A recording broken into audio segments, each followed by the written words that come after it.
Hey guys, what's going on? It's been a couple of weeks. I wanted to show off this hat that I bought in Wyoming. So I think I'm just going to wear this tonight. I think it'll be fun.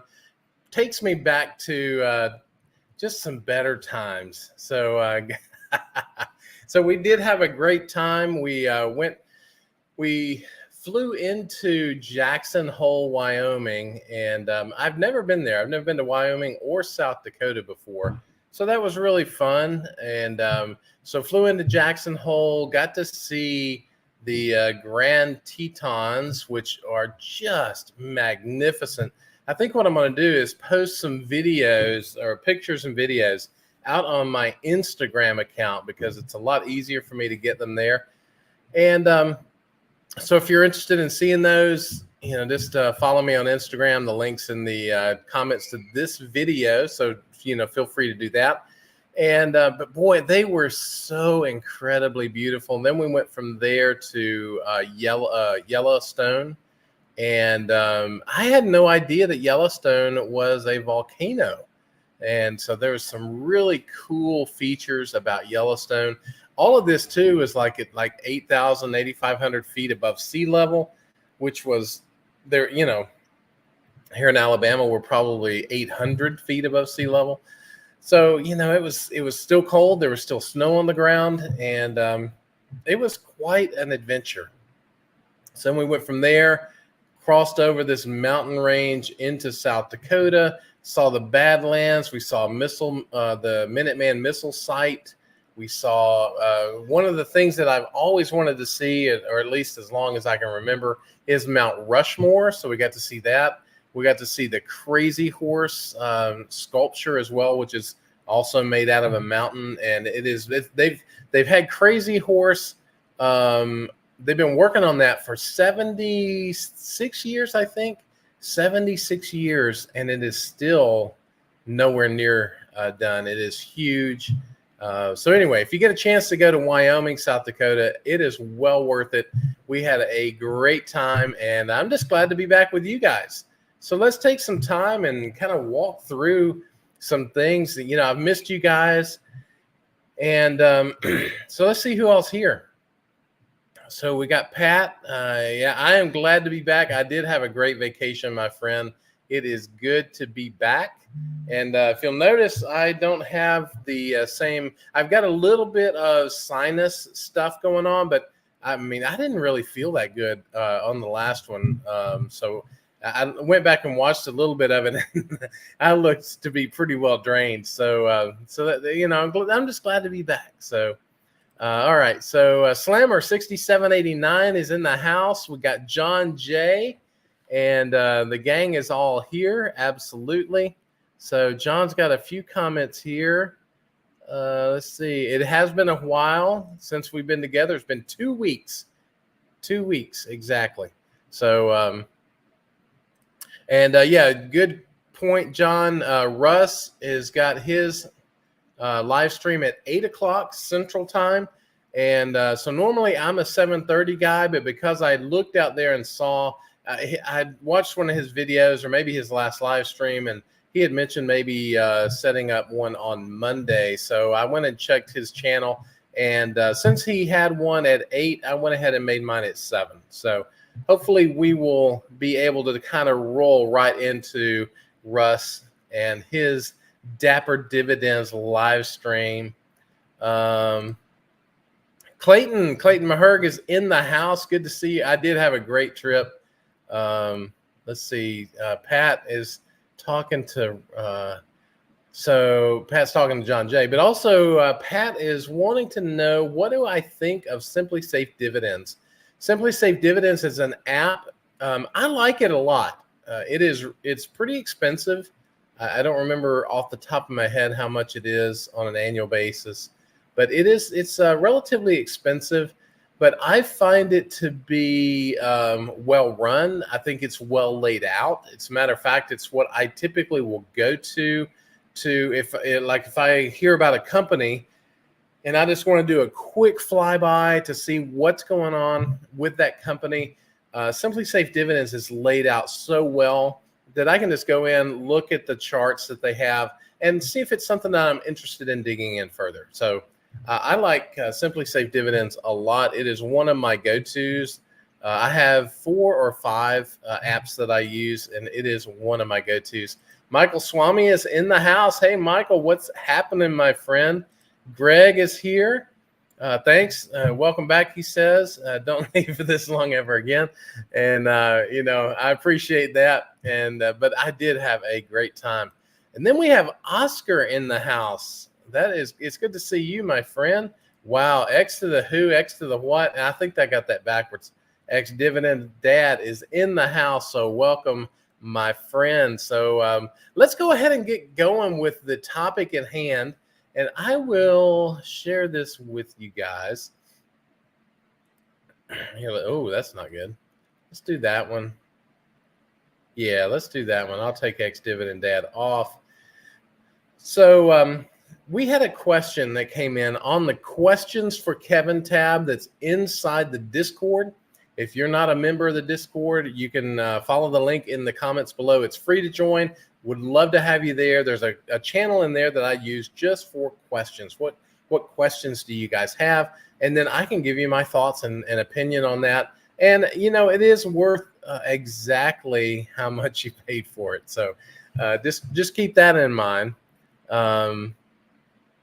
So anyway, one of the questions that came in was about the Capital One and Discover, the DFS, Discover Financial Services mergers.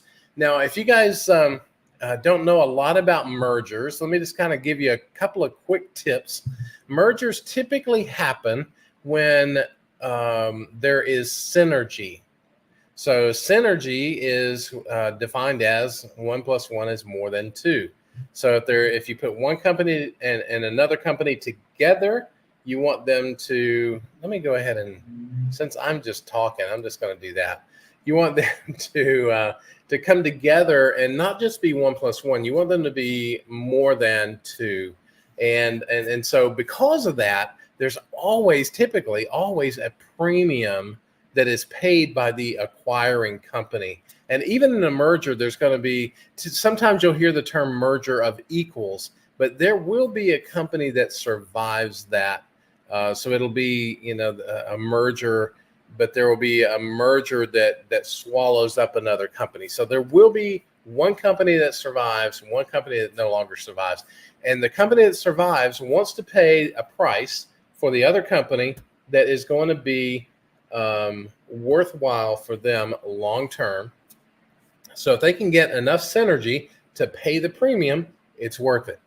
So today we're going to look at this merger, and we're going to look at some factors around that. So let me go ahead then and get back here.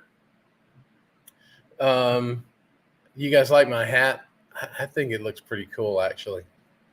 So anyhow, here we go. We've got can Capital One Financial compete post-acquisition?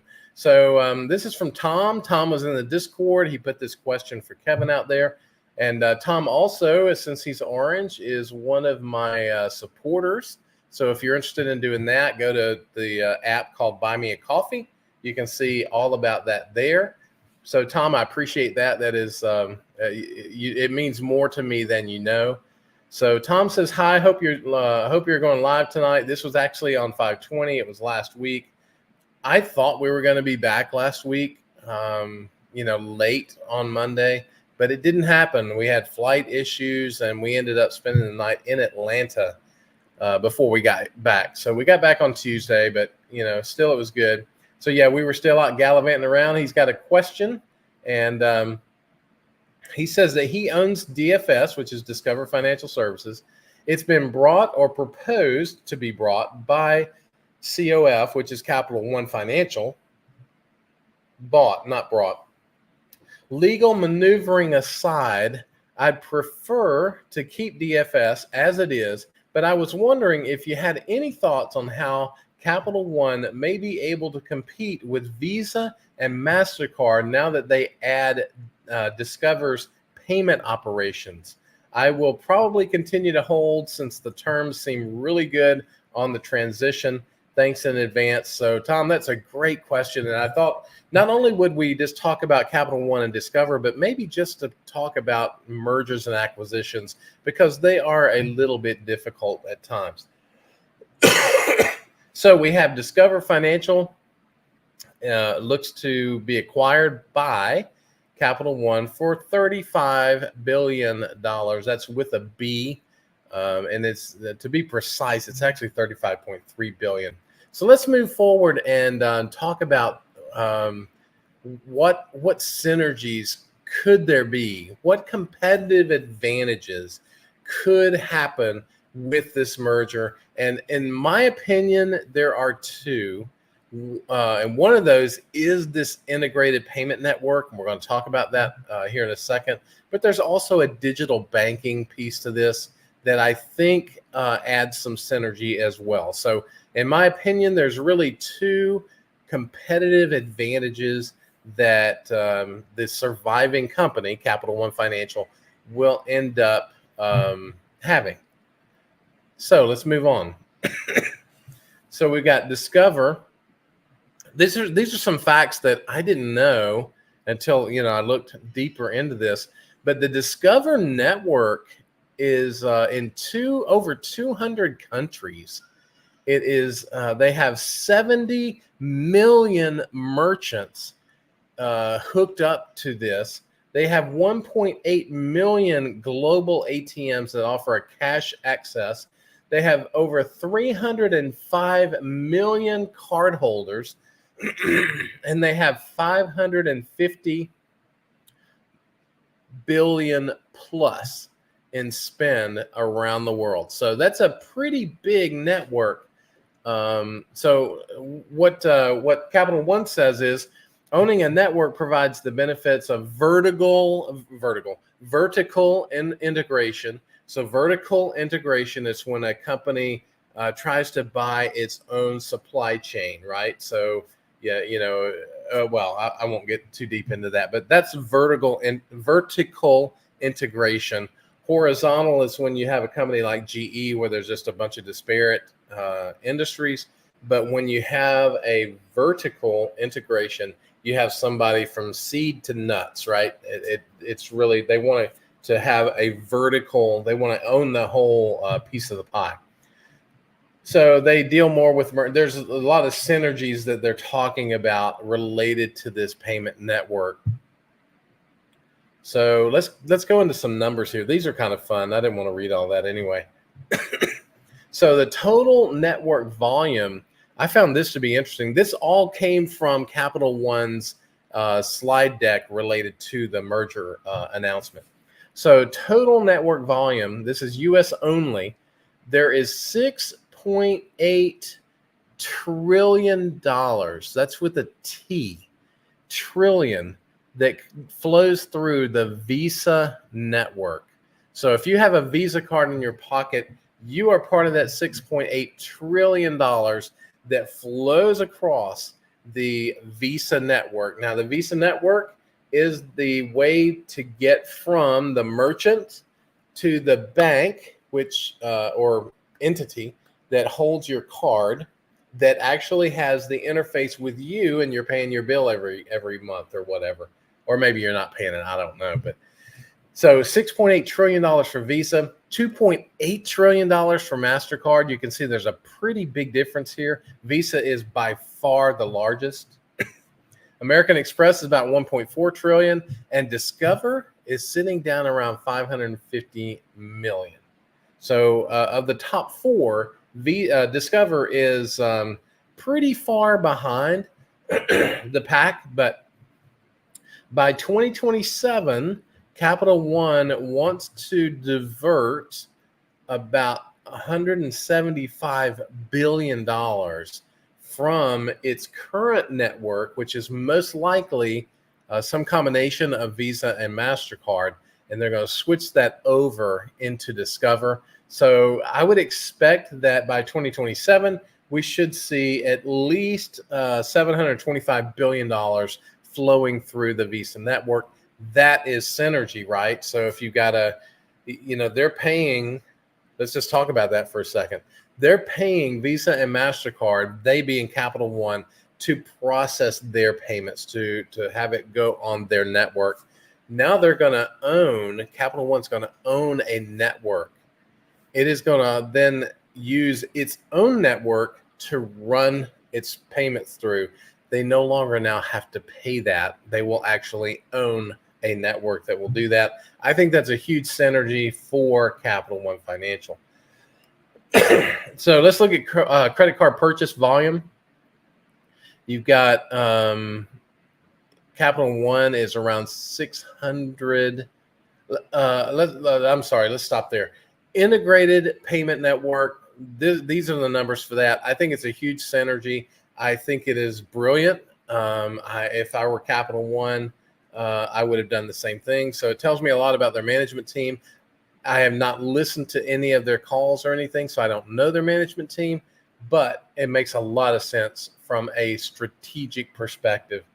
So now the second piece of this is digital banking, and you can see I put digital banking here at the top. There's a credit card purchase volume for Capital One, which is 600 million. Discover has about 200 million. And so if you combine that together, you're going to get about a little over $800 million. No, $800 billion. Sorry, these numbers are huge. $800 billion, which is going to put them closer to American Express.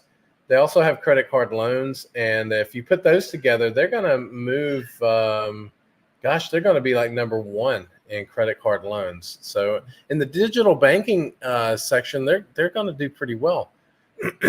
And let's look at total deposits. So they're wanting to also have the ability for people to do banking online.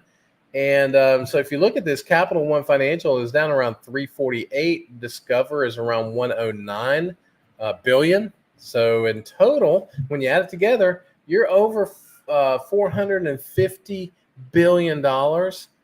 That will leapfrog them over Morgan Stanley, Truist, PNC. I think that's Goldman Sachs.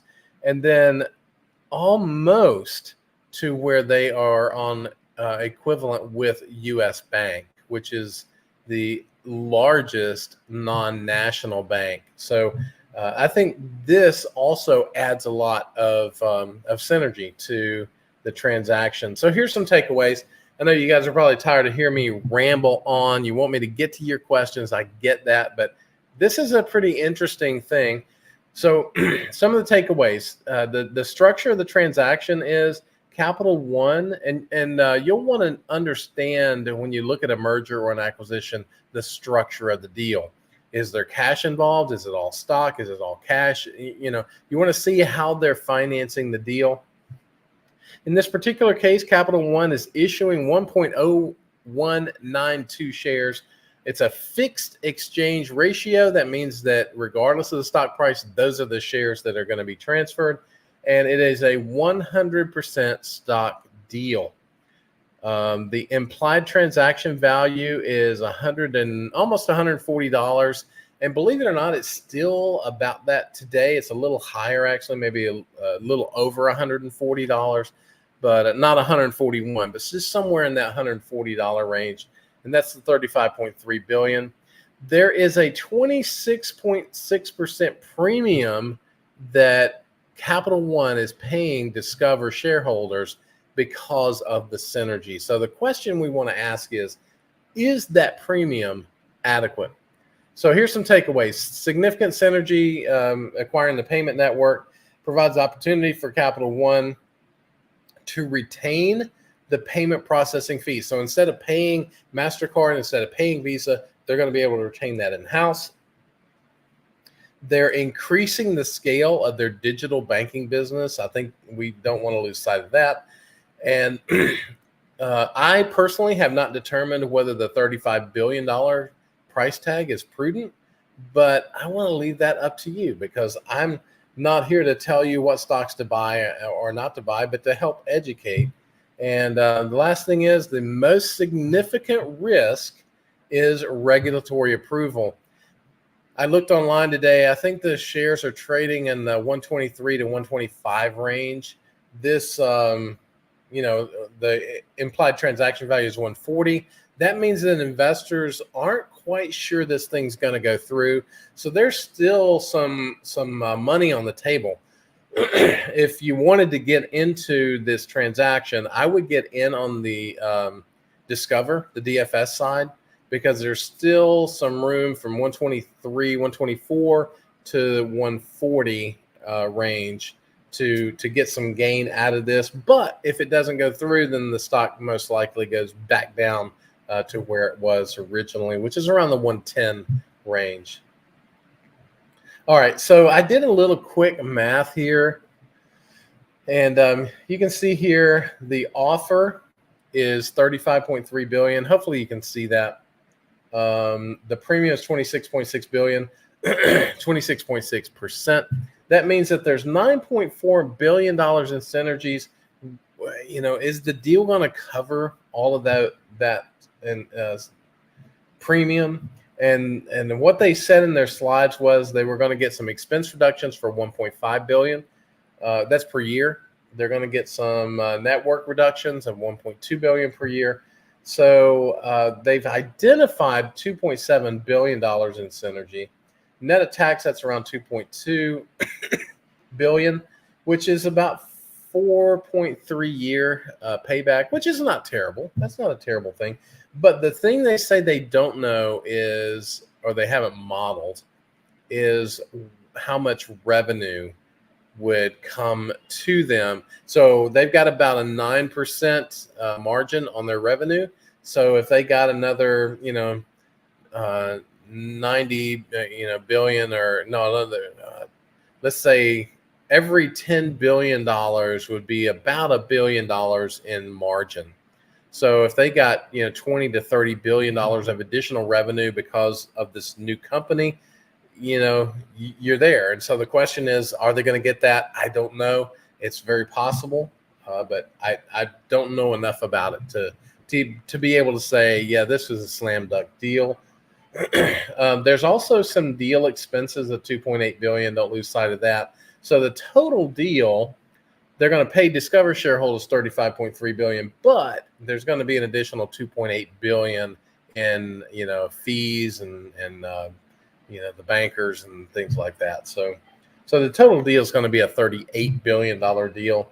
So I think it's actually not a terrible deal for Capital One.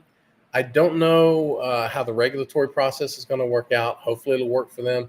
If it does, then, I think shareholders can win on the DFS side. So it might be something that I look at a little closer. I do want to listen to some of the earnings calls to get a flavor for management because I don't know a lot about them. So there, hopefully, Tom, that was helpful. I appreciate the question, and I think it was a very good one. Gave us a chance to kind of talk about mergers and acquisitions because that's not something we get to talk about a lot. So let's go back in here to let me figure out where I left off. It was ex-dividend dad. So ex-dividend dad is asking, how much was the hat? And that's a great question. I don't really remember, but I want to say it was around $150.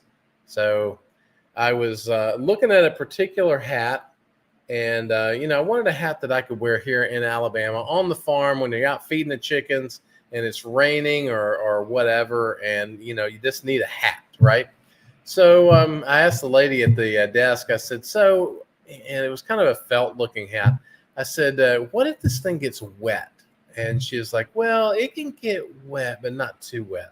She said, if you want one that you can get wet, get this one. And so I just reached up, grabbed it, and I had to get the right size, but hey, it all worked out good. So I think it's $150. That's the best memory that I have of that.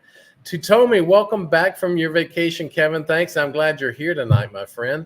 I hope you had fun. Just wondering if you speak. I think maybe he's going to have something here a little bit later.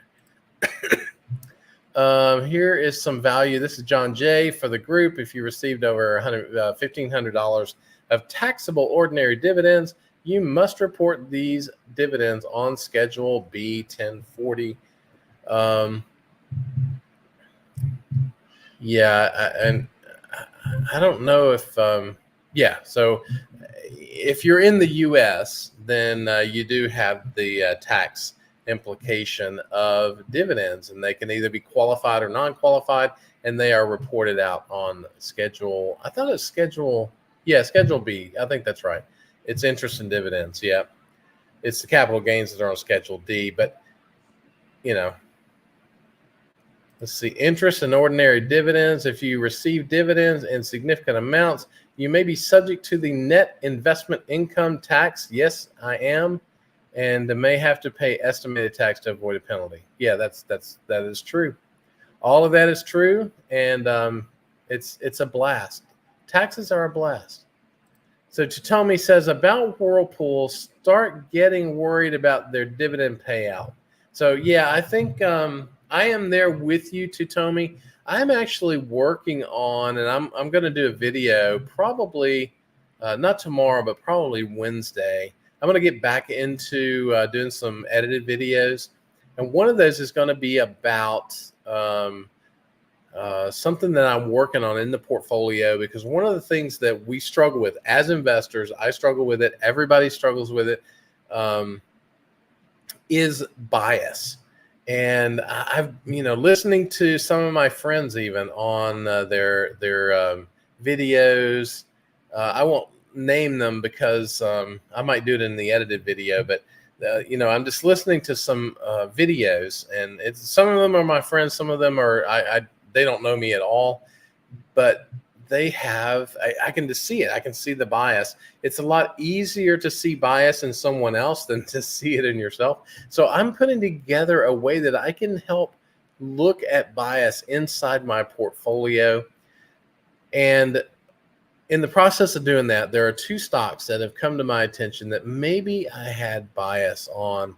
And one of those is Whirlpool. So yeah, I'm getting a little bit concerned about that myself too, Tommy. But I'm not quite there yet. I did sell some shares a couple months ago. It was around 120, 119, 120. And and that seems to be a brilliant move now because it's down in the 80s. So, I think it's worth the discussion around Whirlpool. I'm not totally convinced that they are going to be able to weather this without cutting their dividend. I don't think it'll happen this year. I think it may happen more next year, but I don't think they're going to be able to weather this storm because, to be honest with you, I don't think the economy is going to come back as soon as people really think it is. So that's a good question. So John's on the IRS kick tonight. IRS rules for those that are earning higher dividends or capital gains. Of course, not tax advice, and do your own due diligence. Yeah, we always have to clarify that. Yep, got to do your own due diligence.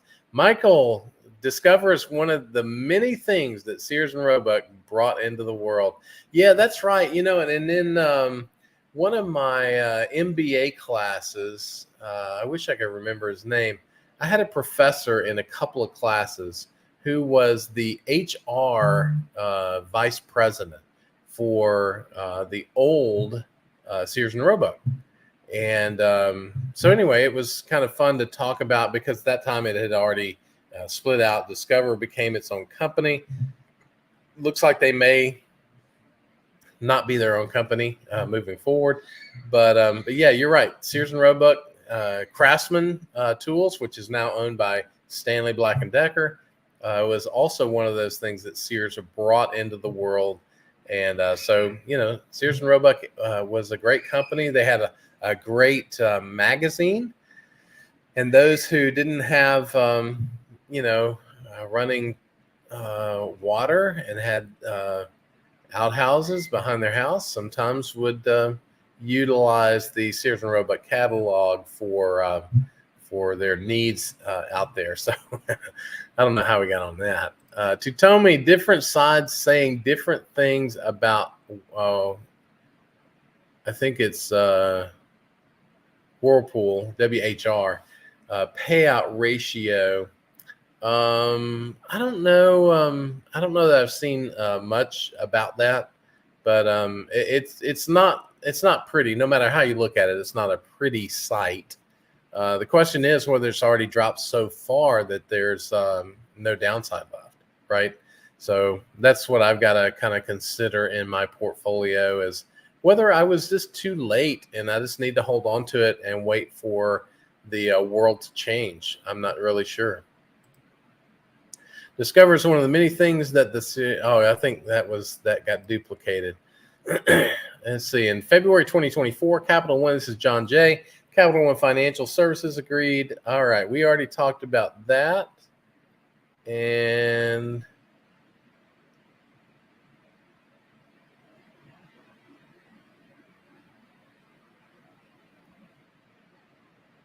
so I think, John J., I'm kind of reading through all your comments here. I think we answered all of those in the presentation. So we have Rust Moments. Looks like Shaping has changed his name to be Rust Moments. So welcome to the program, my friend. Yeah, so Pat, I think if I were going to enter into one of these, it would definitely be DFS because not only would you get the remaining premium on the shares because of the uncertainty. Let's say that it does go through, you end up with the additional premium, plus you get some shares of the surviving entity and can move forward like that. That's the approach that I would take. So ex-dividend as Slick Hat. What year did you get it? I figure it was from the recent trip. Yeah, it was absolutely 2024. That is the year that I got it.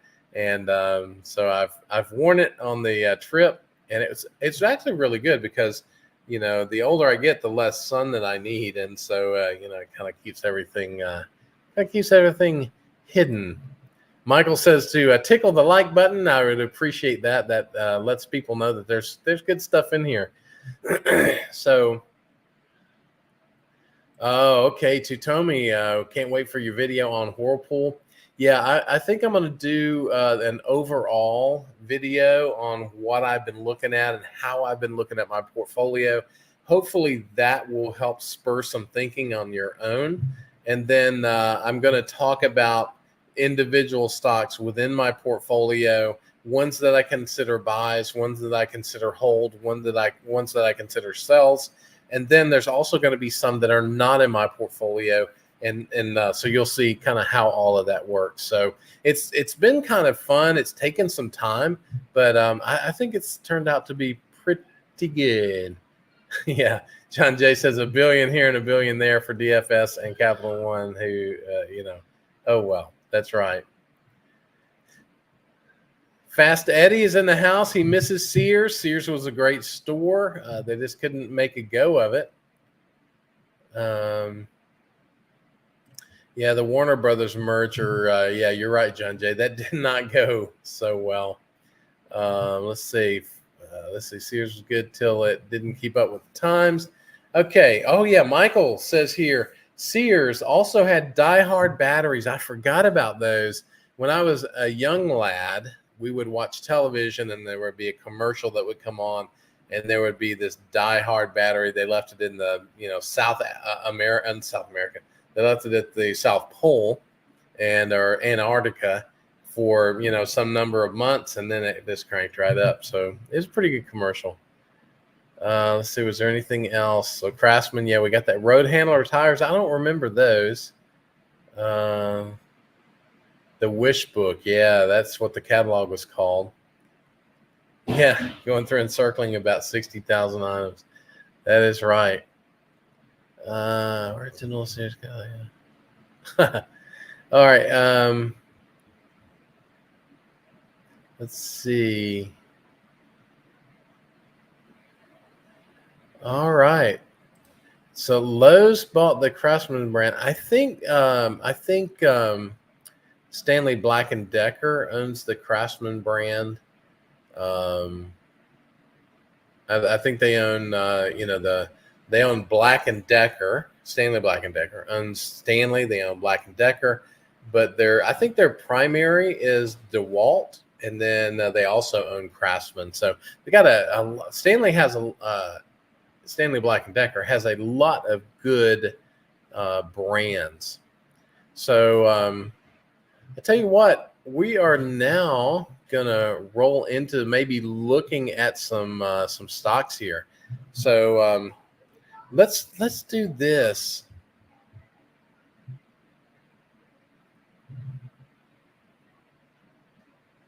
Let's do this. Let's look at. I tell you what, I'm going to share my screen.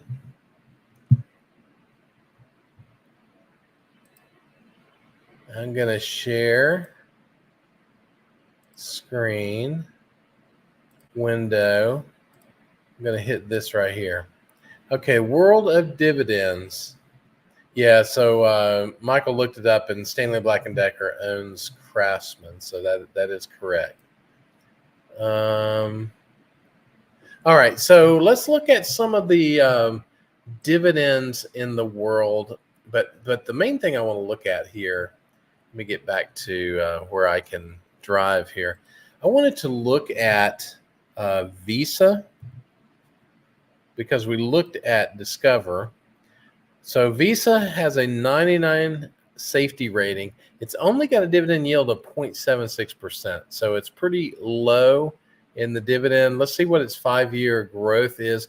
Its 5-year growth is about a 16%. So if you are a younger person and believe that Visa will continue this growth throughout the entire time, then this would be a great stock. Even though there's a low dividend percentage, the growth is growing pretty fast.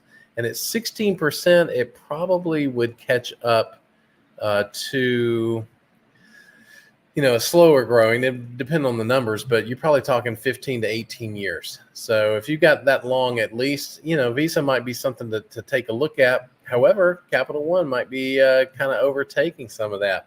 So, but you can see the dividend here is just going straight up. And what else can we see here? The yield. Let's look at some of their numbers. So this is what I was talking about earlier. Whoever was talking about Simply Safe dividends. It has the payout ratio. You can see for Visa, it is very low, not only on the earnings payout ratio, but the free cash flow payout ratio as well. Earnings per share is up and to the right, which does something like this. And hopefully that went the right direction for you guys. Free cash flow per share is looking good as well. Let's see. Oh, look at these shares outstanding. They have been buying back shares like crazy. Look at that. But there's still 2 billion shares outstanding. But you can see the sales have been growing. Their return on equity is incredible. Their return on invested capital is incredible. I mean, if you think about it, they have the investment in their payment service pipeline, but they don't have to deal with any debts or anybody not paying their bills. It's basically just a toll booth. Every time a transaction goes through that highway, they stop and pay the toll. Visa rakes it in and takes that all the way to the bank. So it's Visa's got a pretty good model. Let's see, anything else? They got a pretty high interest coverage as well. So that looks pretty good. Now let's take a look at MasterCard just to get a good comparison in here. So we got MA, MasterCard. It's also a 99. Dividend yields for MasterCard is not even as good as that. It was not even as good as Visa's. They've got a little bit faster growth, though, 17% versus, I think it was 16 for Visa. Maybe I had that backwards.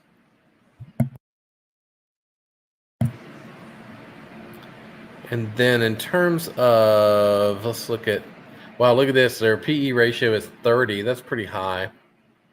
But again, all of their metrics look really good.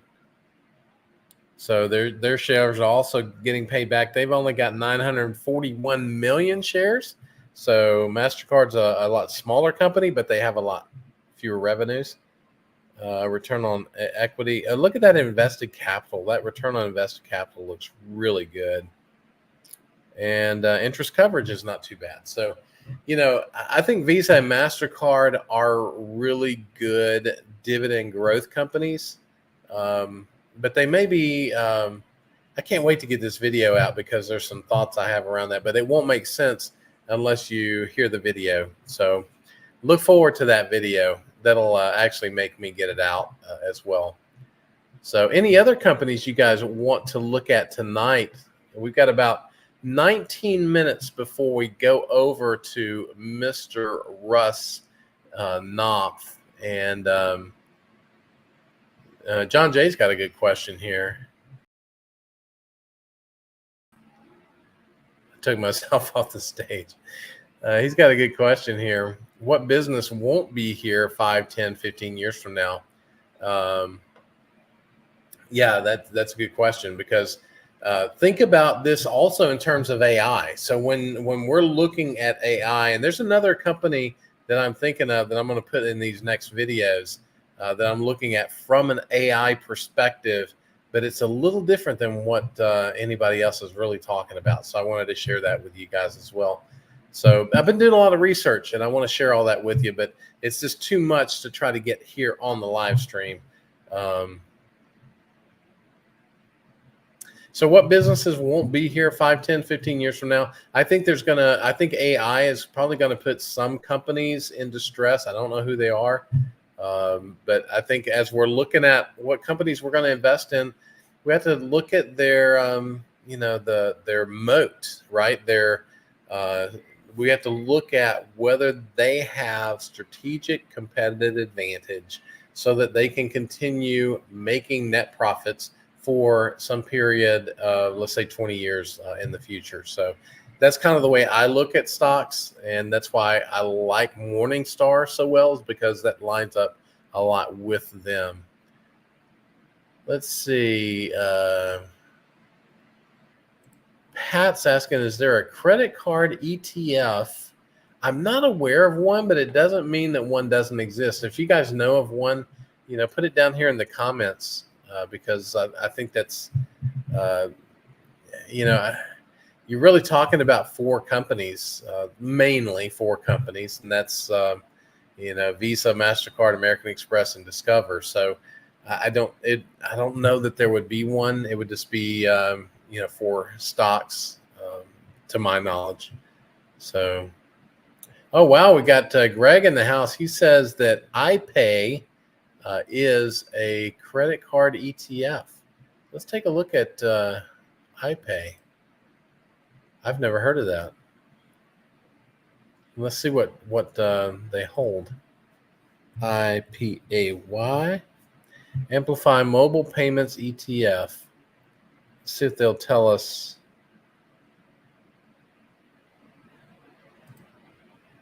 It's an exchange-traded fund launched, co-managed by so-and-so. The fund invests in public equity markets of global region. The fund invests in stocks and companies operating across mobile payments company sectors. Wow, that's really good. Thanks, Greg, for putting that in here. It looks complicated to me. So yeah, we will let that pass, I think. But Greg says it is expensive, and I think you're probably right there. So let's take a look and see how much it is.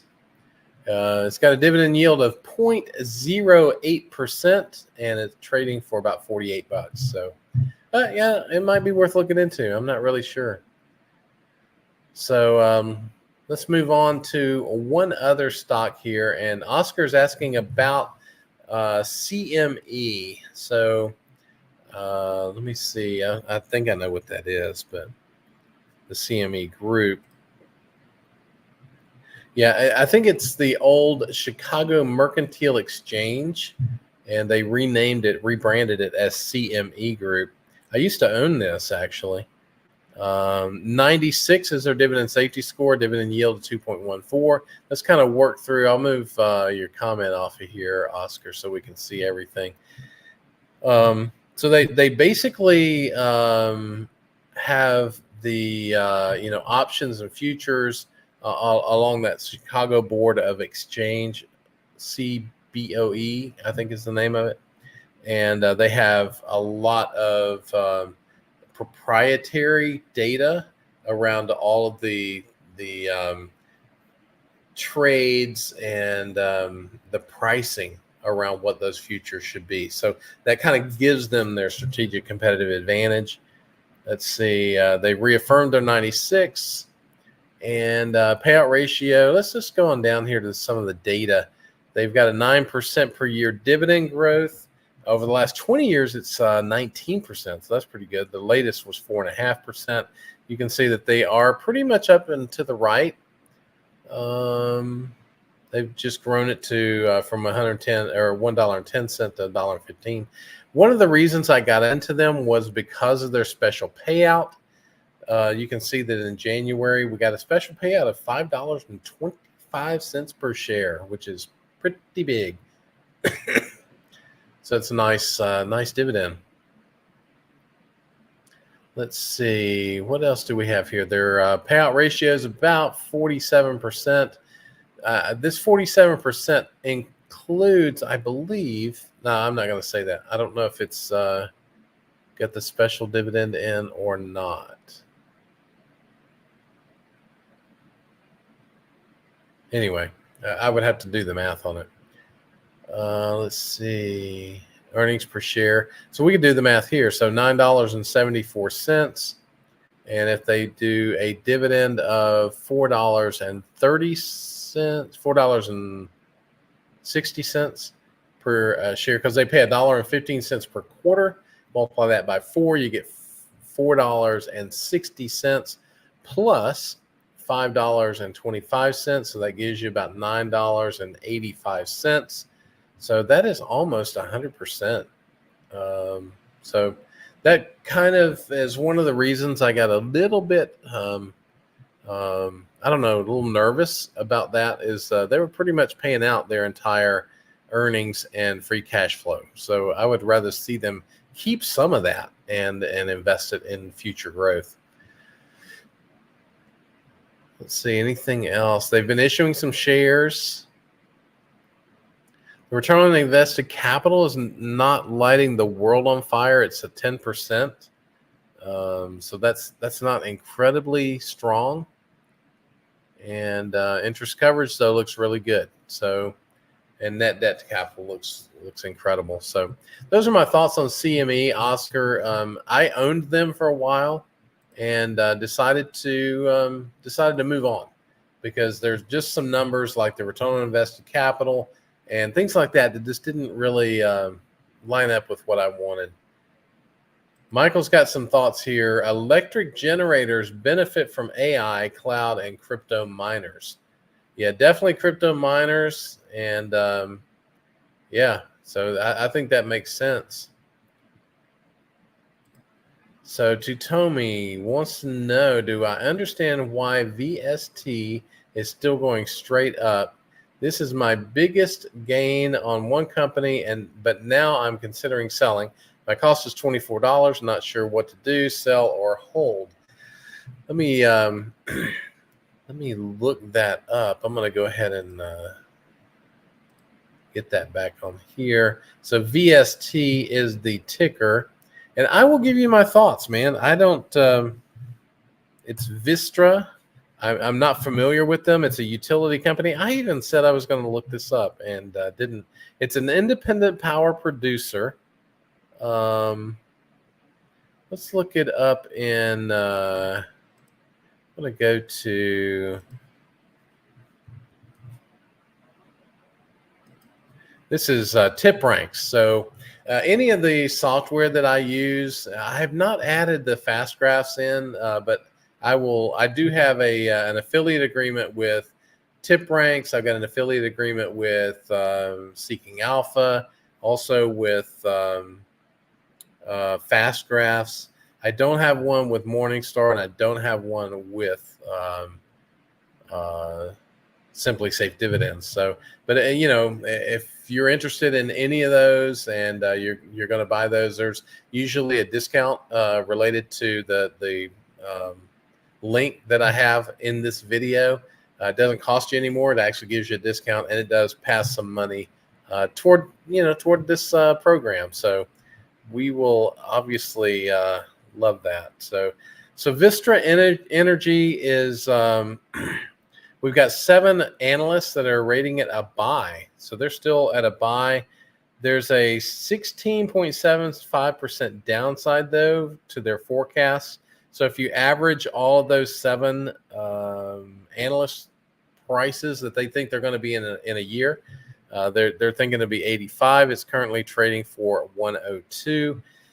So yeah, that gives me a little bit of discomfort there. I'm not really sure though why it's moving up. Let me see what Fastgraphs version 4.16.0. Let's search for VST. Let's look it up on Fastgraphs and see what they say. Well, it says that it should be in a relatively good track value here. It's only about 9. No, it's not even that old. So what is that? 16. So it's about 224. So about 8 years old now. A little less than 8, 7 years old. Little more than 7 years old. You can see how cyclical it is. But according to the forecasts, it looks like it's going to continue to ramp up in price. Not price, ramp up in earnings. And so if they are going to continue to grow earnings like this, then their stock should be worth more money. So I don't know, man. That's a good question. The analysts aren't buying it, but the forecasts are saying it should be smooth sailing. So I mean, I've seen bad forecasts before. So, I don't know. Without listening to some of their earnings calls, finding out what's driving these earnings, what's causing them to be, to grow at such a fast pace. I mean, if you look at this, that's a pretty quick growth pattern there for Vistra. So, yeah, looks pretty interesting. All right, let's get to some of these other questions here.